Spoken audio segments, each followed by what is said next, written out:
En 2024, Liv Morgan a connu sa meilleure année à la WWE. Enfin, on croyait en elle, et captivait les fans avec son Revenge Tour, où elle volait tout à Rhea Ripley, son titre et son petit ami. Elle devenait un des plus gros noms de la division féminine, mais une question reste quand même dans nos esprits. Comment a-t-on mis des années avant d'en arriver là? On se retrouve sur Johnny Catch pour plonger dans le parcours étonnant de Liv Morgan. Vous apprendrez entre autres comment Paul Heyman voulait déjà lui donner une grosse mise en avant dès 2019. L'anecdote surprenante derrière sa signature à la WWE, mais aussi comment Vince McMahon rejetait sans arrêt toutes ses idées à une période. Et même avec quel catcheur elle a vraiment été en couple, contrairement à Dominic Mysterio.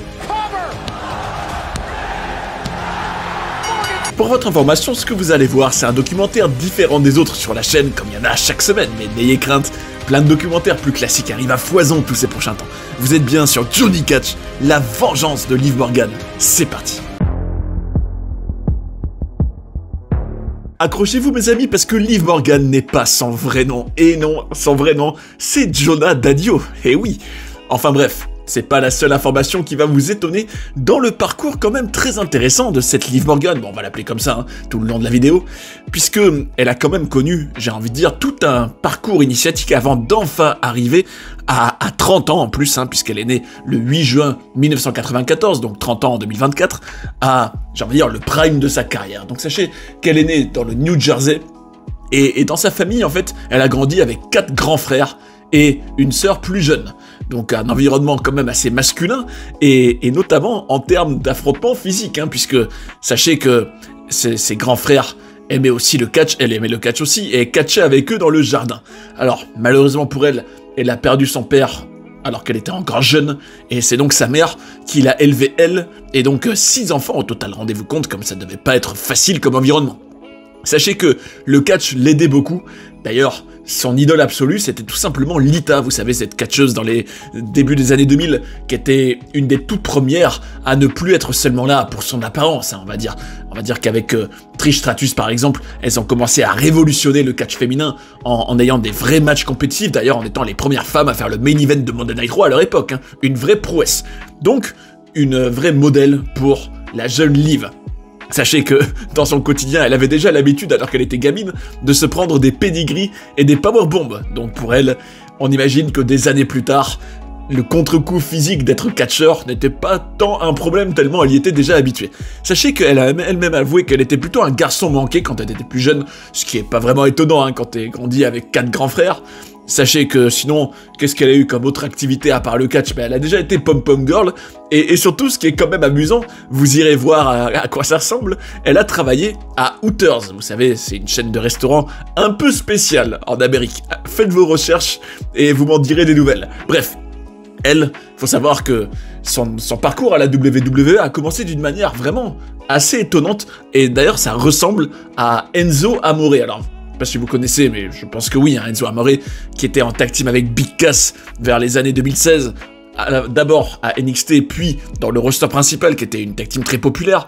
Sachez que ils ont le point commun, et d'ailleurs ils ont même été en couple, Enzo Amore et Liv Morgan dans la vraie vie, de s'être tous les deux fait repérer par la WWE en étant dans la salle de musculation de Joe DeFranco. Alors qui est ce type?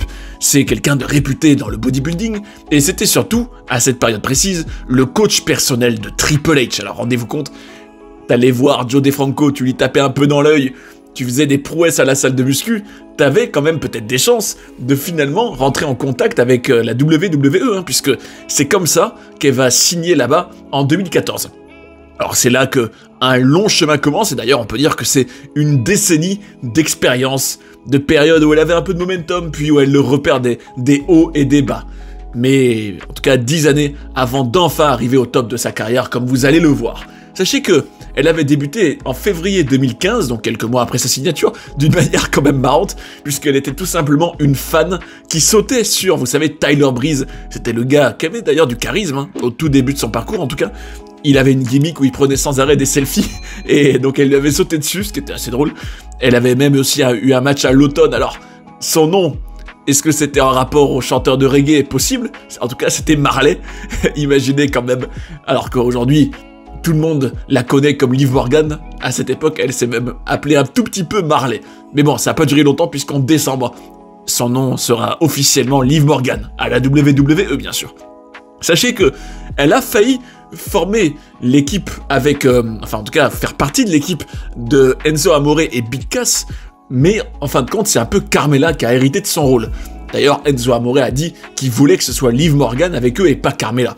D'ailleurs Enzo Amore sortait avec Liv Morgan et Big Cass sortait avec Carmella. Donc finalement c'est la copine de l'un qui a eu, on va dire, la faveur au détriment de l'autre.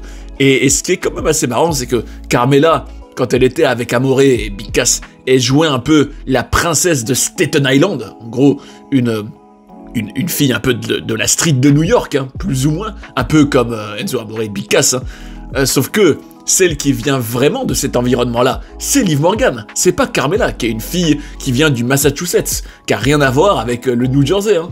Donc c'est marrant de se dire que Carmella jouait en quelque sorte Liv Morgan à cette période. Bref, vous l'aurez compris, donc elle a été en couple avec Enzo Amore à cette époque.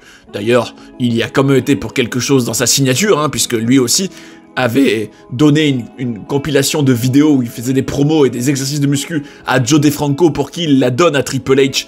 Et c'est comme ça que lui avait aussi été signé. Donc on peut imaginer qu'il y ait quand même pour quelque chose dans tout ça. Mais bon, le couple n'a pas duré longtemps parce qu'a priori, il l'aurait trompé. Bref, pour se concentrer un peu sur son parcours à la WWE, sachez qu'elle a été à SmackDown à partir de l'automne 2017.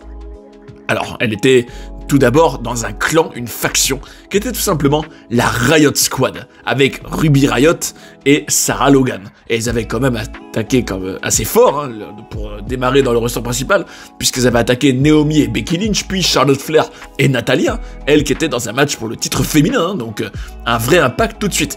Dans le Riot Squad, on doit quand même dire que c'était une Liv Morgan bien différente, je trouve, hein, de comment elle est en 2024-2025. Hein, c'était une Liv peut-être un peu plus une punkette, j'ai envie de dire, une rockeuse, une métalleuse. En tout cas, elle avait la langue bleue. Et sachez que ça, c'est purement par accident qu'elle a eu cette trouvaille pour son look, parce qu'un jour, à quelques minutes d'aller dans le ring, elle avait bouffé un bonbon, et ça avait mis la langue toute bleue, et elle avait trouvé ça cool, et à partir de ce moment-là, elle a décidé de le faire en se disant « je le continue, tant qu'on me dit pas non et d'arrêter, je le fais », et personne l'a jamais empêché de le faire. Encore faut-il qu'on l'ait remarqué, hein, j'ai envie de dire, mais je pense que oui. En tout cas, au tout début de son run en coulisses, elle s'est fait quelques petites ennemies, notamment Alexa Bliss, parce que celle-ci, alors typiquement hein, des petites guéguerres entre catcheuses, mais bon, c'est vrai que chacun défend son territoire, hein, j'ai envie de dire. Alexa Bliss, par exemple, était pas contente parce que Liv Morgan avait des mèches roses sur ses cheveux blonds, ce qui était un peu le même look niveau capillaire hein, que Alexa Bliss, donc elle croyait qu'elle l'a recopié, donc elle était pas fan, et puis Nia Jax est montée au créneau aussi en tant qu'amie d'Alexa Bliss, donc c'était un peu une petite guéguerre en coulisses entre elles. Bon, ça vole pas très haut, j'ai envie de dire, hein, des histoires capillaires, bref. Dans la Battle Royale de WrestleMania 34, elle avait participé, bon c'est pas elle qui a gagné, hein, c'est Naomi, et puis en plus c'était dans le kick-off du show, donc c'était quand même pas folichon, hein, comme début dans le showcase des Immortels. Sachez qu'en septembre 2018, elle avait été mise KO par accident par Brie Bella. Alors rendez-vous compte, Brie Bella, donc qui rate un peu son coup, du moins qui va un peu trop fort, et Liv Morgan qui allait vraiment pas bien. Hein. Elle avait une commotion. D'ailleurs, Brie Bella a même confié qu'elle avait été vraiment beaucoup harcelée sur le web à cause de ça, comme quoi Liv Morgan avait une vraie fanbase prêt à la défendre le couteau dans le bec, entre les dents, et elle a même fait une dépression un peu à cause de ça. Bref. Bon, il n'y a pas vraiment beaucoup de choses très notables hein, dans son parcours toutes ces années-là. En avril 2019, par exemple, elle se sépare de la Riot Squad, mais vraiment de manière très random. Hein. Voilà, elle est juste séparée, quoi. Du jour au lendemain, on les met plus ensemble. Il n'y a même pas vraiment de fin. D'ailleurs, il y aura une promo à SmackDown où Kevin Owens va faire ce qu'on appelle un worked shoot. C'est-à-dire que ça donnait l'impression que c'était une promo réelle qui sortait du script et donc qui brisait un peu l'illusion, sauf que c'était prévu. Et il avait fait une promo en parlant des talents sous-utilisés à la WWE, il avait fait référence à Liv Morgan. Et il y avait eu par la suite une réunion organisée par Shane McMahon en juillet, un peu comme une réunion de crise. Et ce jour-là, Liv Morgan avait clashé Charlotte Flair en disant qu'elle n'était pas sincère. Ça a mené à un match contre Charlotte qu'elle a perdu. Et après, on la voit plus du tout pendant un moment. Alors là, on se pose la question, comment ça se fait que Liv Morgan, on la voyait si peu et qu'elle traversait le temps comme ça à la WWE sans rien avoir? En fait, c'est parce que elle et des producteurs proposaient souvent des nouvelles idées de personnages à Vince McMahon, mais il refusait tout. Bref, d'ailleurs, c'est aussi vers cette époque qu'un jour elle devait avoir son premier match depuis des mois contre Ember Moon avant un SmackDown. D'ailleurs, on le voit dans l'épisode Chronicle sur elle, sur le WWE Network, en tout cas quand on pouvait encore le voir, et à ce moment-là, à 45 secondes de son entrée, Michael Hayes et d'autres officiels sont allés la voir pour lui dire que son match était annulé et qu'en fait, Vince McMahon voulait faire quelque chose de beaucoup plus impactant pour son grand retour. Et Liv était choquée, rendez-vous compte, vous êtes à même pas 1 minute de faire un match, vous êtes dans votre personnage et vous apprenez « Oh non, non, non, c'est annulé !» C'était quand même un peu du manque de respect, même si c'était pour une bonne raison a priori. Sachez qu'à l'automne 2019, elle allait à Raw. Cette fois-ci, elle avait des vignettes où on la voyait à nouveau blonde. Elle se lavait dans une salle de bain en expliquant qu'elle avait été utilisée par d'autres toute sa vie et que pour enfin changer, elle devait se détruire. Bon, je sais pas si la suite était très cohérente avec ce qu'elle disait dans ses promos, dans ses vignettes, puisque sa prochaine grande apparition, ce sera pendant le mariage de Lana et Bobby Lashley dans la fameuse storyline où Rusev était cocu, et elle apparaîtra en disant qu'elle est une ancienne amante de Lana, donc une relation homosexuelle entre les deux femmes, et elle sera un peu impliquée dans une des storylines les plus, on va dire, sulfureuses de la WWE toutes ces dernières années. D'ailleurs, Liv elle-même a dit qu'elle aurait aimé qu'ils en fassent plus. Elle savait pas trop ce que c'était les plans à long terme pour cette storyline, mais sachez que son amitié avec Lana était bien réelle, et Paul Heyman avait même dit à Liv qu'il voulait faire d'elle une star.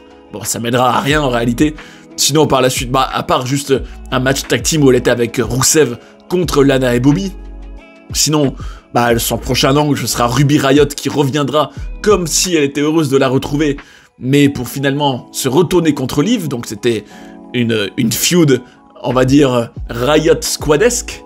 C'est à noter qu'elle était dans l'Elimination Chamber féminin de 2020, parmi les victimes qui se feront tataner par Shayna Baszler.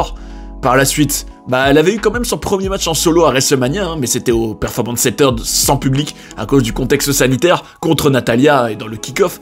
Et Liv avait d'ailleurs été excédée parce que le match avait été enregistré, évidemment, c'était pas en direct, et des parties avaient été coupées au montage, donc le match paraissait bien plus mauvais qu'il ne l'était réellement. Sinon, sachez que pour parler un tout petit peu de sa vie privée, qu'à cette période-là, elle a été en couple avec Bo Dallas, vous savez, le frère du regretté Bray Wyatt, et sachez qu'ils avaient une ferme ensemble, et surtout, ce qui est quand même drôle, c'est qu'ils avaient une petite habitude avec Bo Dallas, c'est qu'ils avaient des vaches, et il leur donnait des noms de pay-per-view de la WWE. Alors rendez-vous compte, vous voyez des vaches, alors il y a Royal Rumble qui est en train de faire du lait, enfin bon, imaginez les scènes ubuesques que ça peut créer.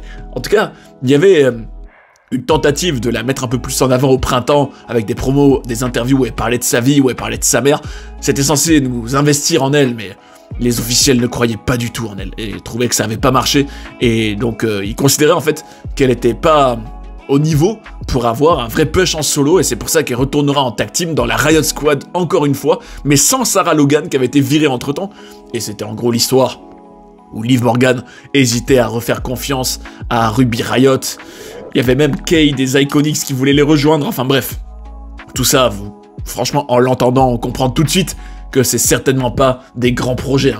Et sachez que à WrestleMania 38, quelques mois plus tard, elle était en équipe avec Rhea Ripley, c'est important pour la suite, retenez bien, Rhea Ripley, rôle important pour Liv Morgan, dans un match pour le titre tag team féminin qui sera finalement gagné par Naomi et Sasha Banks, et on semblait, à Money in the Bank 2022, donc pour l'été 2022, enfin vivre le grand tournant tant attendu pour Liv Morgan depuis des années, puisqu'elle gagnait la mallette, et dans la foulée, le même soir, elle faisait le cash-in de sa mallette sur Ronda Rousey, et devenait championne de SmackDown, alors que Ronda venait d'affronter Natalya. Donc là, Liv Morgan, on peut dire que l'été 2022, c'était un peu la folie pour elle, c'était un peu sa grande mise en avant, mais bon, ça mènera pas à grand chose, puisque elle battra certes Ronda à SummerSlam, puis Shayna Baszler, la grande pote à Ronda, à Clash at the Castle, mais bon, elle perdra finalement contre Ronda Rousey à Extreme Rules en octobre, et son règne aura duré quelques mois, et franchement, c'était pas glorieux. Sinon, bon, début 2023, c'était quand même pas mal pour elle, parce que dans le Rumble, elle y avait participé, elle y avait été pendant plus d'1 heure, tout comme la gagnante Rhea Ripley, à WrestleMania 39 dans la nuit 2, avec Raquel Rodriguez. Cette fois-ci, elle était encore abonnée au catch par équipe et perdait un match à plusieurs où il y avait justement Ronda et Shayna Baszler. Mais bon, elles deviendront quand même championnes par équipe à Monday Night Raw le 10 avril en battant Becky Lynch et Trish Stratus, et resteront d'ailleurs assez dominantes en tant qu'équipe jusqu'à l'été, mais à ce moment-là, il y a le gros tournant, puisque Liv Morgan va se blesser, et vous allez voir que ça va mener à sa réinvention et surtout à sa grande vengeance, et ça on va le voir dans le chapitre 2.